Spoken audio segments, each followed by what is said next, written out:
This is Inside the Wolf's Den, an entrepreneurial journey with Sean and Joni Wolfswinkle. Welcome back to Inside the Wolf's Den with your hosts, Sean and Joni Wolfswinkle. Today we have a special guest in the house, Ryan Steinberg. How are you, Ryan? Good. How are y'all? Doing well. Thanks for joining us today. So just a quick bio on Ryan. So Ryan Steinberg was the founder and owner of Texas Prime Insurance Agency, LLC, which offers the finest insurance products from the most financially capable insurance carriers to its clients at the best value possible. Texas Prime strives to provide clients with solutions to their risk management needs by employing the most up-to-date technologies to manage client relationships and cutting-edge technology to communicate with clients to best serve the client's specific needs. Recently, Ryan has partnered up with Dean Draper and will continue to service his existing clients and new clients for years to come. He will still be providing the same level of customer service his clients have been accustomed to with just a larger or national company. Ryan, I kind of wanted to start out by saying thank you for actually serving our portfolio the last, I want to say like 15 years or so, right? Yeah, I'm always happy to assist. And not only that, but also the clients that we manage for as well. So wanted to kind of bring you on because super exciting that you have partnered up with Dean Draper. Could you tell us a little bit about Dean Draper, what their focus is, maybe the markets that they're serving in, specialties, that sort of thing? Yeah, so Dean Draper is a family-owned agency here in Houston. They have 3 office locations. Their main office is in Houston. They have a Conroe, they have a College Station office, and they primarily focus in the commercial industry. So they do a lot of small, large businesses all over the country. They don't specialize in one area. They do all types of commercial insurance. So anything from, large commercial for real estate investors or, mom and pop shops, they do it all. What's great is that I bring in a lot of personal insurance expertise, and we felt like it was a great match to not only benefit their personal lines department, but also to help me get with my clients who have large companies all over the country, and I can service their accounts as well. Awesome. Cool. Take us back to the beginning. What drew you to the insurance industry? How'd you get into this? It's a great question. Yeah. It's actually kind of funny. Is that so? Back in college, I went to Texas in Austin. In my senior year, I was doing real estate. I was leasing apartments to friends, family members all over Austin. And I knew I wanted to stay in real estate, but didn't know what I wanted to do. I was open to any type of sales. So my father, Mark, was telling me, after Hurricane Ike in 2008, that his broker that he had wasn't as helpful as he wanted it to be, and knew that if someone like me could potentially help someone like him as a client, that could benefit both sides long term. So not something that I looked into, but after a few months, I dabbled into it and talked to a few professionals in the industry. And I realized, I was like, you know what, I'm going to try this. I'm young, I'm dumb, as they say. And if I try something else, I'm still, early enough in my stage in my career that I can easily change. But as soon as I graduated from UT Austin, hook 'em horns, 2 months into it, I was sucked into the insurance industry and I have never looked back. So it's been a little bit over 16 years now, but just a quick phone call from my father telling me about his story, how the whole thing transpired about me getting into the insurance industry.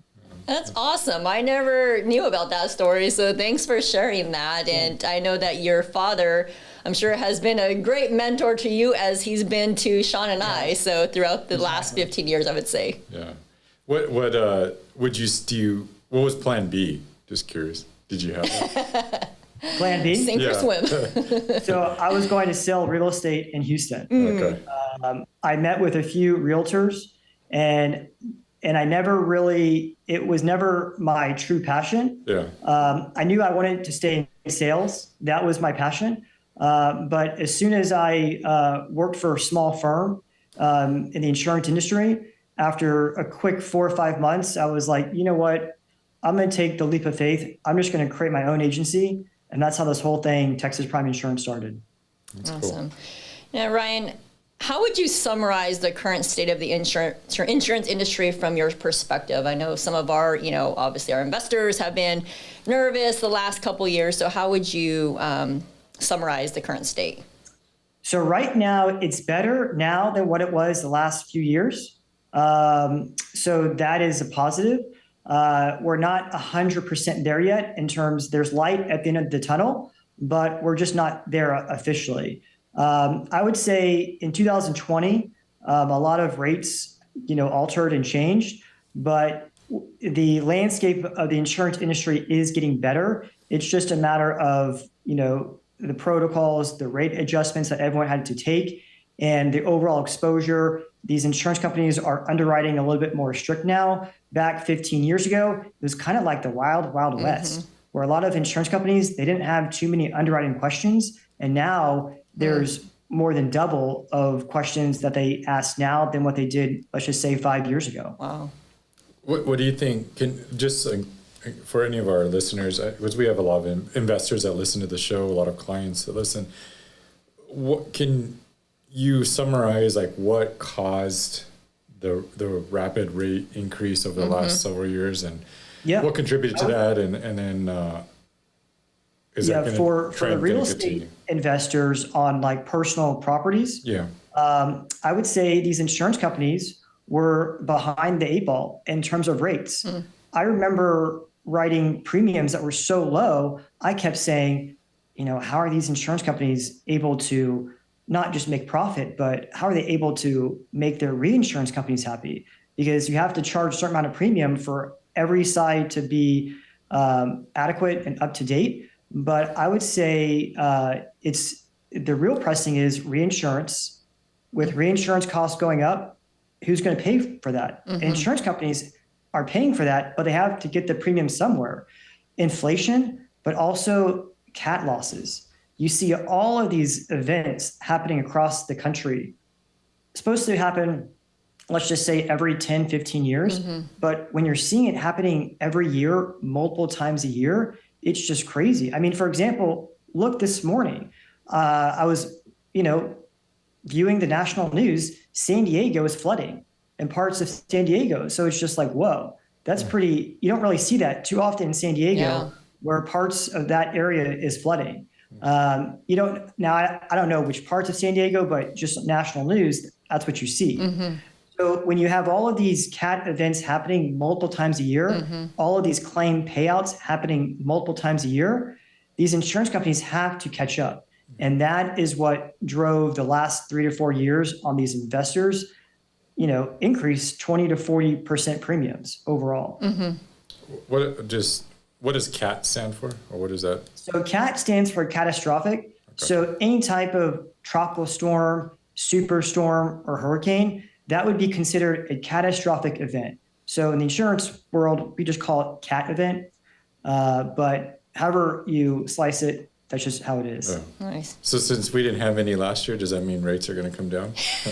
So I get that question asked all the time. Even during hurricane season, people would call me up and say, hey, there's been no storms. Is my rate going to go down in a few months? Well, insurance companies are not as quick as us, the consumers, would want them to be. Yeah. However, they do take note. And yes, it does help. Having no real cat events that occurred this past year in 2025. Now, the real question is, what's going to happen this year? Yeah. If this year is calm, it will definitely help the landscape going forward in the insurance industry. The problem is that 2020 to 2025 have not been great all across the country. But I would say hurricane season starting in June of last year, yeah, it was pretty quiet. I mean, Florida had nothing. Texas was very quiet. But overall, there's still events that happen throughout the country that still make the loss exposure great, but not nearly as what a hurricane would do. So for example, back in the day, when you have a hurricane every 7-8 years, what insurance companies say is, okay, we'll pay out all these claims after a 3-year period. of adjusting rates, we'll be back to normal. And so that's what 20 to 24 calendar years were so rough, because each year there were multiple events happening, and these insurance companies could not keep up. Yeah, it was rough. It was rough for a lot of investors, and Well, fingers crossed for a calm 2026. I know in the property management world, we are hoping for that as well, because it's been a nice break for us. and we would go back and forth. We made a lot of money during all those events, but like there are also a lot of stress on the business. But but then you look back and we're like, our maintenance was down 22% last year. And we're like, well, the storms really helped several years. But you just it comes with both. It goes both ways, I guess is what I'm trying to get. It sure does. What do you see, I guess, just the crystal ball? What does the next couple of years kind of look like in your guesstimate, as far as insurance goes? So insurance rates, it really just depends on the weather market in terms of if we keep having hurricanes, but if it's going to be calm, I think the rates will be consistent, which means more companies will come into the market, which means more competition.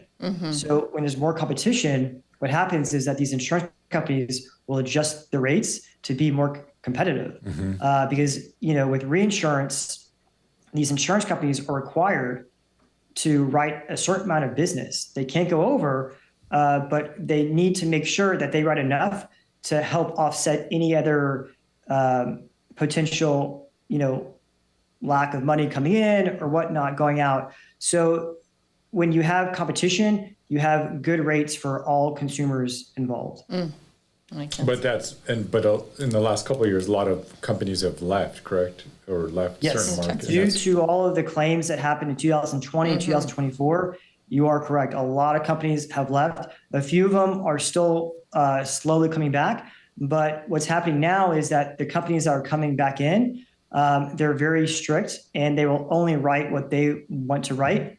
The problem is that you have these online insurance companies that these consumers have to be concerned about, because you're basically buying a sheet of paper from an online insurance company. You don't know how they're going to handle, claims situation. Got it. Do you think there's going to be I know Mark had mentioned one time he was hoping for a company that, come in and just undercut everybody, right? And kind of try to gain a big market share by just undercutting. But there's risk with that, obviously, because if there is a major event, then they have a lot to pay out. But do you think you see something like that coming, or? So, there's an online insurance company that came in last year that undercut everyone by like 30%. Wow. And we didn't lose too much business to them, but every now and then we had a client or a prospect say, I just got this quote from this company. And, what's funny is that it's so low, it's an online insurance company, but Sean, guess what their wind and hail deductible was? 5%. So obviously if you're buying a home in Houston and the coverage A is at $800,000, well, that 5% deductible is $40,000. Wow. So you're basically self-insuring that roof. Correct. Or any other major damage. A lot of people just, see the price and that's it. They don't actually look at the coverage. Yeah. And that is what's. And I can say firsthand, I've had a lot of investors that have come to me in the past, which I've said to you, saying that they've got cheaper insurance somewhere else, and you look at it and they didn't have the right coverage, right? So that's so important. Can you talk a little more about that? So I guess what are some pitfalls or some things that consumers are unaware? And you can explain it both either on a consumer, like their own personal home, or from a landlord perspective. Right. I think more of our listeners are going to be landlord specific. So I'll talk about with the real estate investors. So I get not as many phone calls, but in the past I would get calls where their big storm came in and they had a really high deductible, and the amount of damage was so let's just say their total cost of damage was $9,000, but their deductible was, let's just say, $14,000. So they couldn't file any claim with the insurance unless if it was over $14,000. Well, they get pretty upset because their deductible is much higher than what the cost is. And then they say, what's the point of having insurance? So you have to be very careful. So I would say if you're real estate investors, I know premium is important. You got to make the bottom line make sense when you buy a property. Right. But knowing what your deductible is very important as a real estate investor. Because if something were to really happen and you're out $20,000, how much of that money that you have to pay out of pocket is going to cut your earnings for the next few years? We've had many phone calls, not our clients, but many prospects call us and say, hey, I didn't realize I had such a high deductible with this carrier that when I filed a claim, I was out $20,000. So I would say to your investors, knowing what your deductible is and knowing the type of company it is very key, very key. For, personal home insurance, I would say it's the same thing. Know who your insurance company is, do some due diligence, have a broker, have someone that knows what they're doing, knows what they're talking about, understands the industry. That way that when he or she can answer your questions, they can answer it to the best of their ability. When you go to an online company, you're talking to a 1-800 number to a new person every time that you call, and it's someone on the East Coast in a cubicle. Yeah. Trying to get you off the phone so they can go to the next caller. That's basically what it is. Yeah. What is, when you say know your insurance company, what should they be looking for, and what's the explain the reason behind that? And I know the answer, but so there's a lot of online insurance companies that come and go. So you don't want a fly-by-night company. So there's a lot of times where I have a prospect will send me a quote, and I'm like, yeah, that's a fly-by-night company. Well, what does that mean? It means that they come in for about a year or two and they're competitive, and then they either will non-renew you or jack up your rate by 60%. And you don't want to be associated with those companies because it's very risky. God forbid if you have to file a claim, how well is that claims handling going to be? Not great. So another thing is that when you do file a claim, you want to make sure that the company that you're with is a reputable company. Now, there's online reviews about everything, negative, positive. So you have to take those with a grain of salt. But I will say is trust the broker's judgment in terms of what company that they're offering you. So like for me, for example, I only offer A-rated carriers, knowing that they're going to pay out on claims. There are other brokers that may not have the same philosophy, but with our office, we make sure that all of our companies are A-rated, financial stability is there, and that they're here long-term. You don't want to be with a company that is only going to be writing for a few years and then they sell off or they just go elsewhere. They leave the state of Texas. Yeah. Can you share, do you have any horror stories of not carriers that you underwrote, but like third party that somebody had a really bad experience with a claim? Like either is it possible they didn't pay out at all, like because they went under, or they went bankrupt, or I guess we're very difficult with the client as far as when they needed. So there's a lot of companies out there that have, their industry reputation about, they're not great at paying out claims. But the problem about going with a company that is not as financial stability is that if they go bankrupt and you have to file a claim, you're almost SOL. The state guarantee fund will assign an adjuster, but that will take several months. Like, for example, there's a company called Lighthouse and UPC that both out of Florida, where they went into receivership here in Texas, where they non-renewed and canceled all policies in the state of Texas. So brokers like myself had to basically find coverage for all of those consumers in less than 30 days. So it's almost like a derby. We have to find as many options for the consumer as possible in the shortest amount of time. So you have to be very careful on who you go with. There was a company that just went into receivership in Oklahoma. I was reading about it this morning. So you just never know. So it just depends on their financial stability. So when the investor or when the homeowner is reviewing it, I would definitely, my biggest advice is make sure that the insurance company has enough funds in their bank. That way, if there's ever a total cat loss, that they are able to not only pay it, but to withhold it and continue to write and sell insurance in that state of Texas. Yeah. As an example of that. So real quick, because I know one of the many things that I love about you, Ryan, is just how well you communicate and deliver that what I call exceptional customer experience, right? And so what are some things that you do to, kind of stay in front of your clients and as far as customer service goes? Yeah, so I'm all about communication, as my clients know. I preach it to my team members with the new company that I joined, Dean Draper. I have about 5 team members where I say every day, communication is key. Without it, you're nothing. So what I do is I always am trying to be 2 steps ahead of all my clients, meaning if something were to come up where I can save them money, I would do it. I would send them a memo. I would say, hey, this is what I see coming. This is my option. I would take it and run. But emails, what I always like to do is I'm very transparent. I'm very honest at all times. But I would say transparency is the biggest key besides communication, because your client is trusting you to handle their portfolio. And I am always there 24/7. I work 7 days a week, as my clients know. With my late emails, early emails, I'm up pretty early. So there's times when I send an email out at 3:30 in the mornings. Wow. So it's just, yeah. So I work pretty much Monday through Friday. I would say about 14, 15-hour days. So I'm always there for my clients. I always try to be there 24/7. So I know I'm probably 1 out of a million, but I'd rather be 1 out of that million than the other way around. Yeah.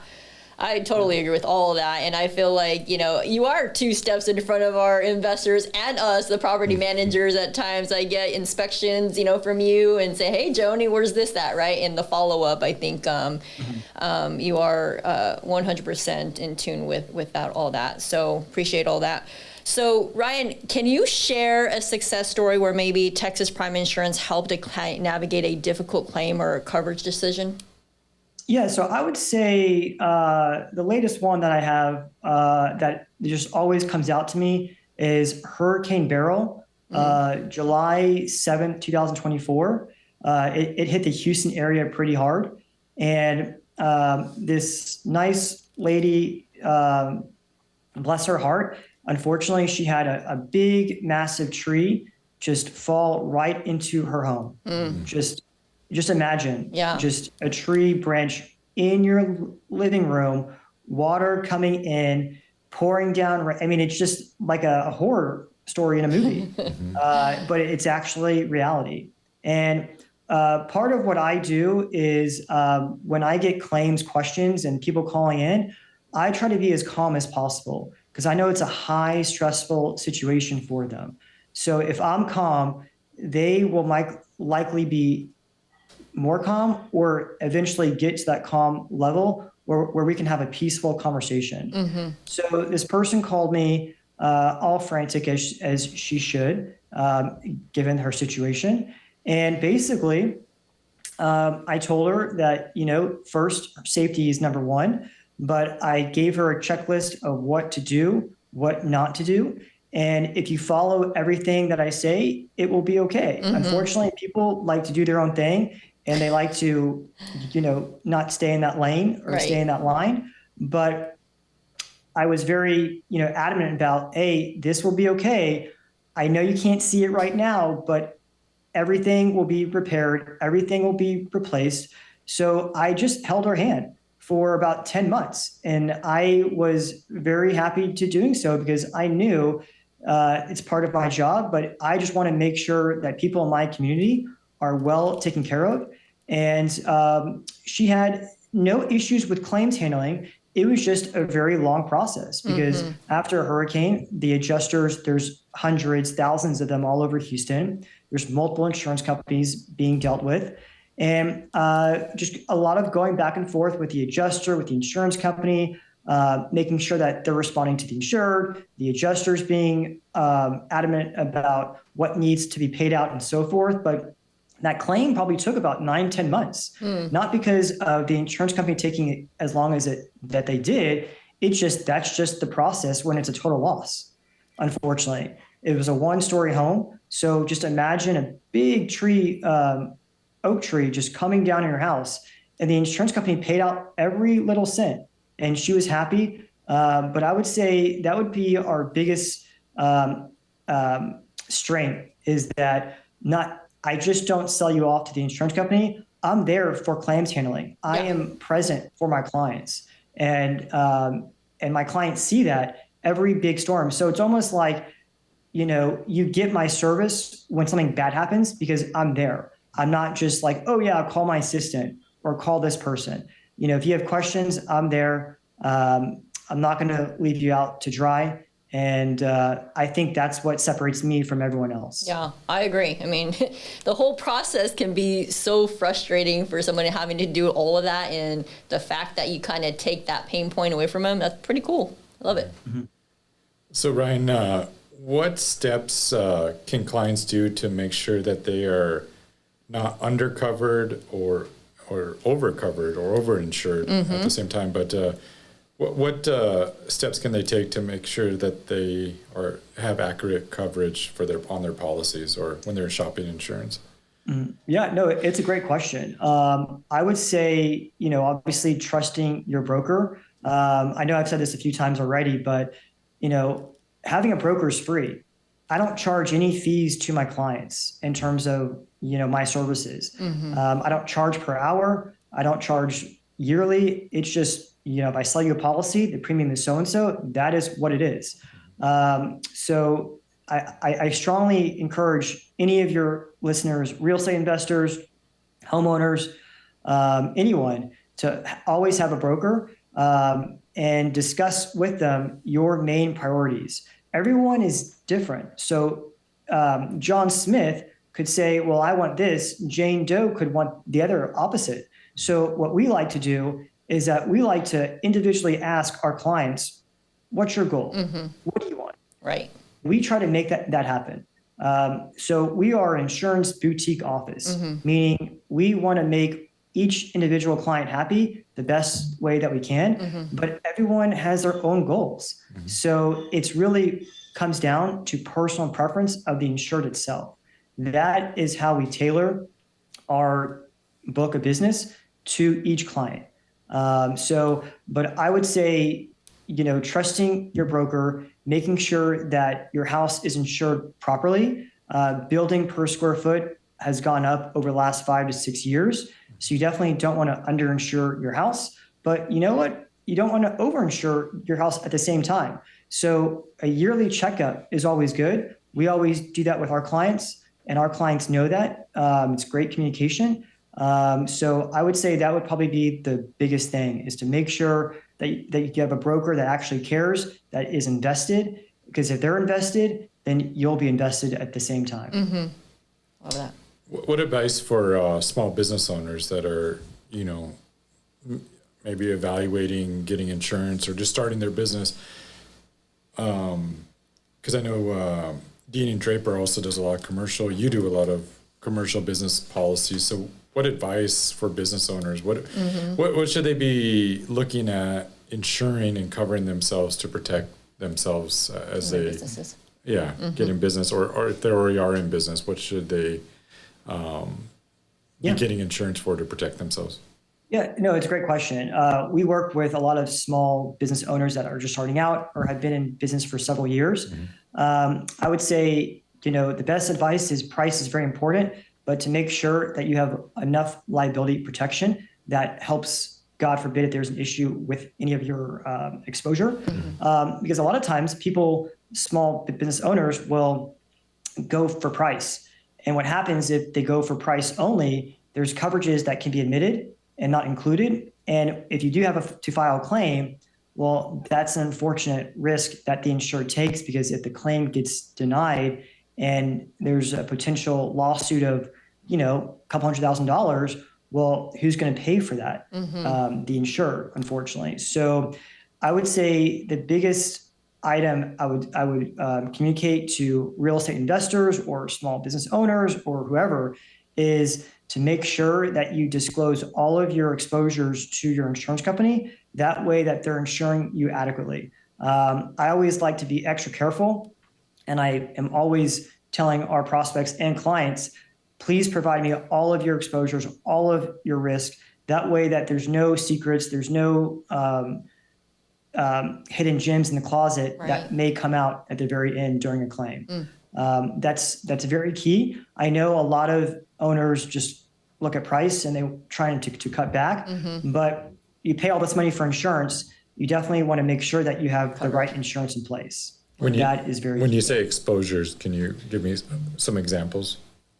Yeah, so of course. So basically, if you are, running a convenience store and you only have coverage for slip and fall, someone got hurt and broke their leg. Well, that's great and all, but what happens if you sell a product that you make in-house?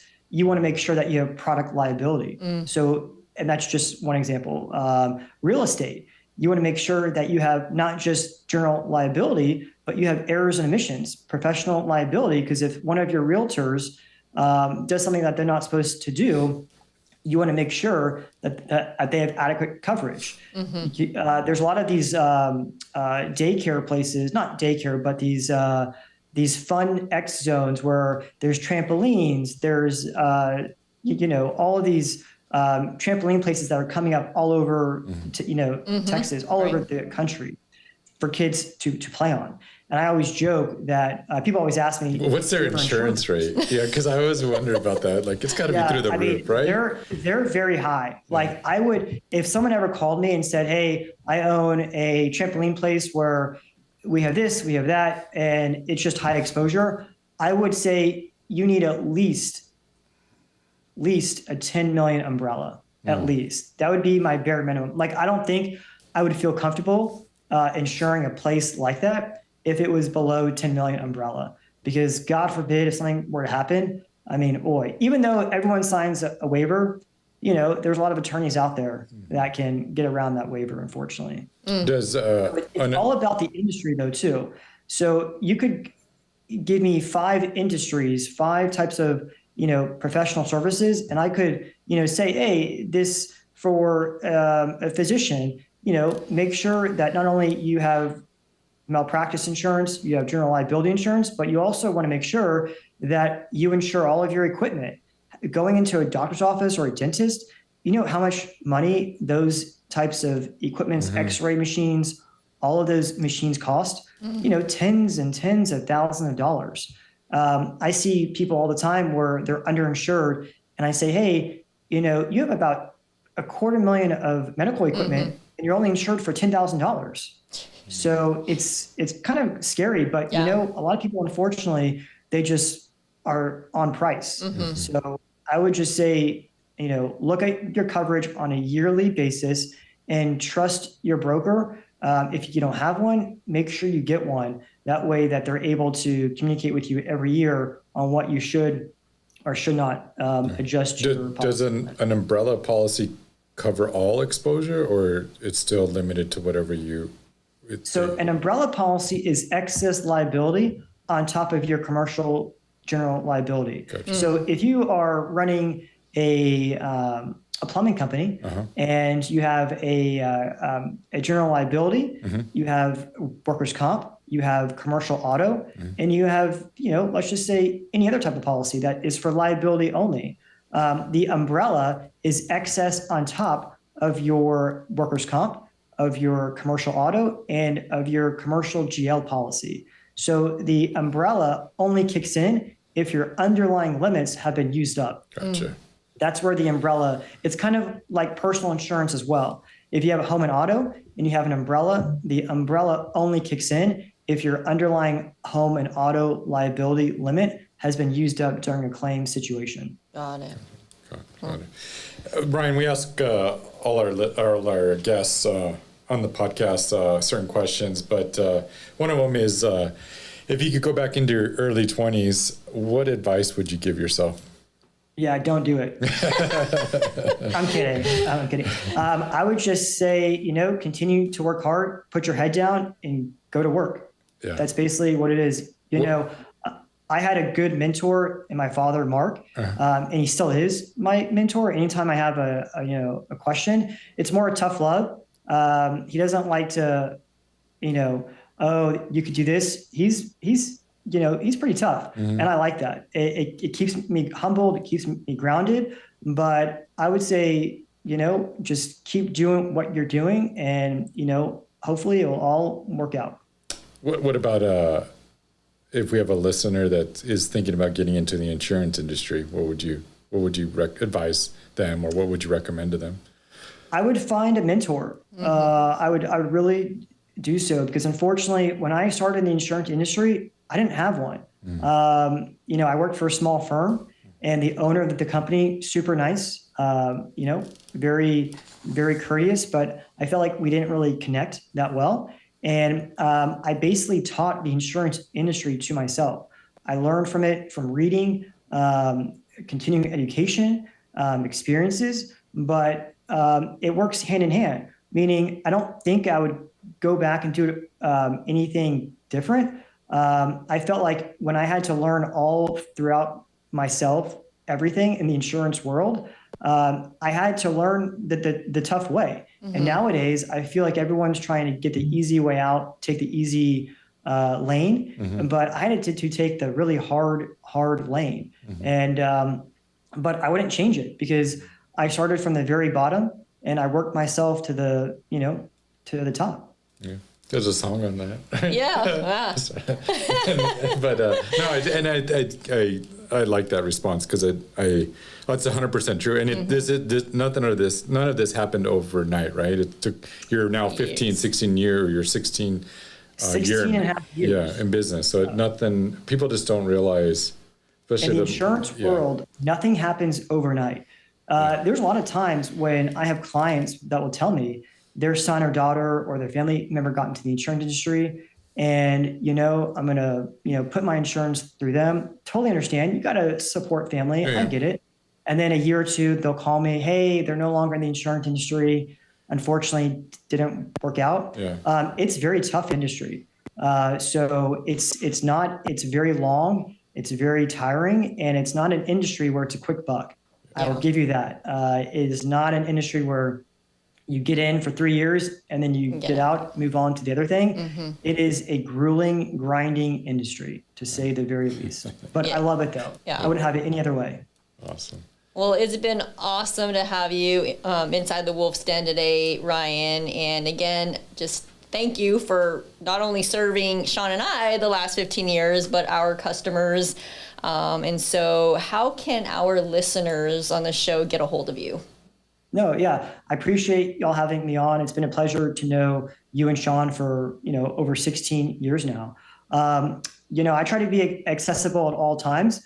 My phone number, very easy, 713-750-9000. Again, that's 713-750-9000. My email address is Ryan, RYAN, @txprime.com. That's Ryan at txprime.com. I'm always available via phone, via email. I try to be accessible 24/7. And my clients know that, and they appreciate that. Awesome.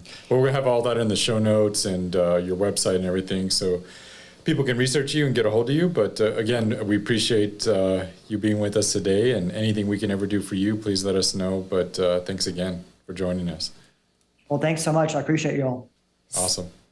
All right. We'll see everyone next time. You've been listening to Inside the Wolf's Den, an entrepreneurial journey with Sean and Joni Wolfswinkle. Tons of entrepreneurial podcasts are out there, talking. But Joni and Sean are living it every single day. Their portfolio now includes many franchises and medium-sized businesses. We talk about the trials and motivators of successfully running a business. Join us again soon for another podcast. But until then, reach out on the website at InsideTheWolfsDen.com, on Facebook at Inside the Wolf's Den, on Instagram at Inside the Wolf Den. We'll see you again soon. This is Inside the Wolf's Den. We'll see you next time.